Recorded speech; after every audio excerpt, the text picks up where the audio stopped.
So AlphaTheta or Pioneer DJ have officially launched the CDJ 1500X, the latest addition to their lineup. And in this video, I'm going to give you my thoughts and opinions as a working DJ on this product. Now, full disclosure, before we get any further, I do not get sent any of these products by AlphaTheta.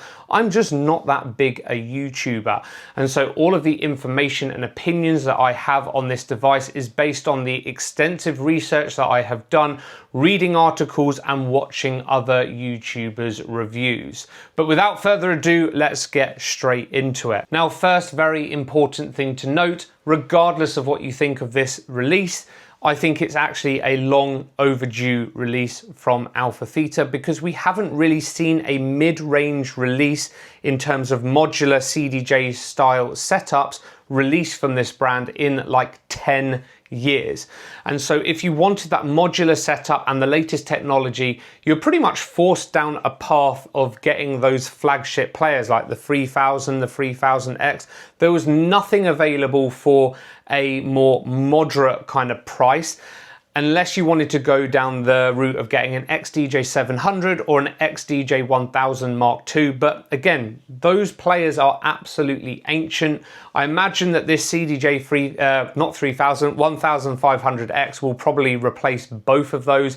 And in my opinion, it is a welcome addition to the market. Now, if you are sat there thinking, well, if you want a more affordable setup and you don't want flagship CDJs, then go for an AlphaTheta AZ or an RX3, something like that. And I do get your point, but I do like the flexibility that the modular systems do bring.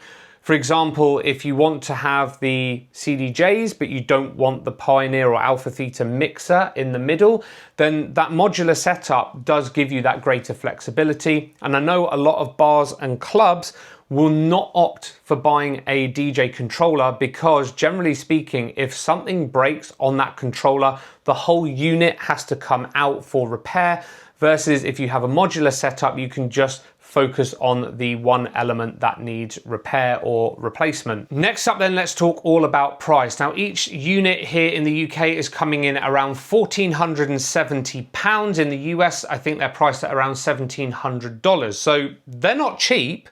They are cheaper than the flagship device, but you're still going to need to pay a premium. We all know that AlphaTheta equipment is a little bit overpriced, to say the least, but it's all relative. So I feel like 40% cheaper than the flagship, and it inherits about 80% of the features is not bad in the grand scheme of things. And you do have to factor in the fact that electronics these days seem to be getting ridiculously expensive on the whole. Like Apple, for example, on their laptops have just upped the prices of their MacBooks again.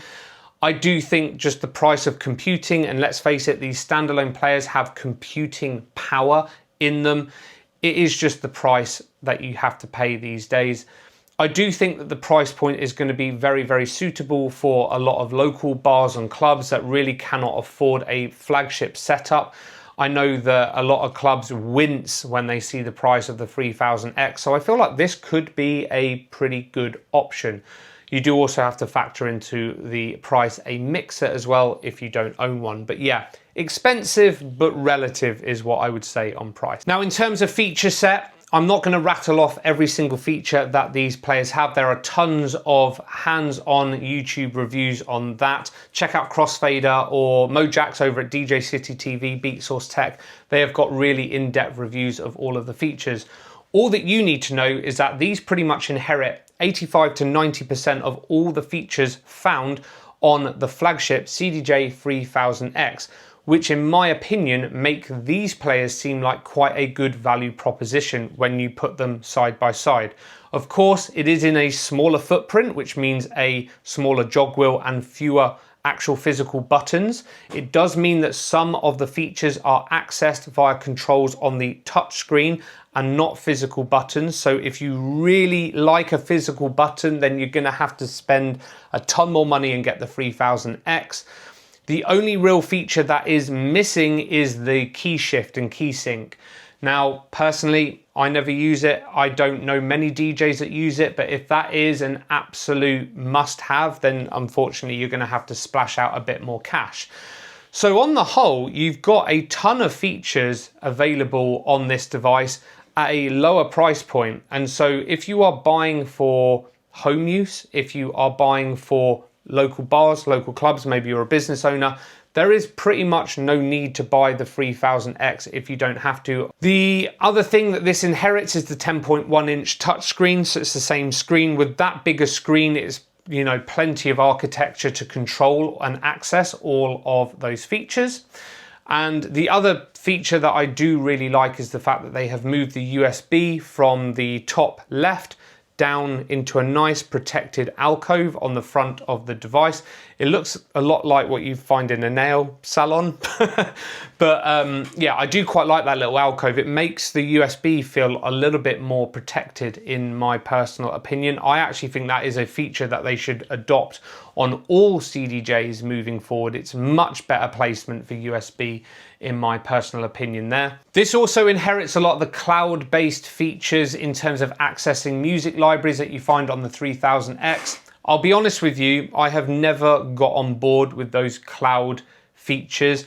I really cannot see on Tomorrowland main stage a DJ logging on via the cloud, putting their email address and password or swiping the little chip thing at the front to access their playlists. Wi-Fi in venues is shaky, let alone on the big festival stages. So I'm not a believer of this cloud-based playback thing. However, I do see more of a use case scenario for it on these players, because a lot of people will probably have them in a home setup where Wi-Fi and access to the cloud is probably a little bit more stable. But for me personally, I like to have maximum reliability, so I try and have all of my music files stored locally, but it inherits all of that if that is the way you access all of your music. These devices do not come with onboard stems, and to be quite honest, that is not a surprise to me. Stems does not appear on the 3000X, so why would it appear on a cheaper unit? Yes, that will disappoint many people, probably annoy some people out there in the community. If you're one of them, let me know. But I actually think that Pioneer omit this, or AlphaTheta omit this, for a very good reason. You've got to think that these flagship players are being used in the biggest environments, the biggest festival stages, the biggest nightclubs, and therefore the biggest and best sound systems in the world. Why would you put a product on a device that does not sound very good? Stems, whether you like it or not, it does not sound, in my opinion, amazing at the best of times. Certainly not studio grade acapellas can be pulled from the records when you activate track separation. And on smaller sound systems, so if you're at a wedding, a local club, a bar, whatever, it's going to sound absolutely fine. There's no problem with using it. But when you're on the biggest and best sound systems that literally highlight every single detail in the music, it's not going to end well. And Pioneer or AlphaTheta certainly do not want their products to sound bad on those systems. And so that's the reason why I personally believe that they just don't put that technology on board their systems yet. But will we see it in the future? Who knows? And then finally, I want to touch upon this new feature, Kobe. This is the ability to be able to interact with the DJ and also request songs based on the songs that they have in their library. Now, this is a feature I think that Virtual DJ has had for a while.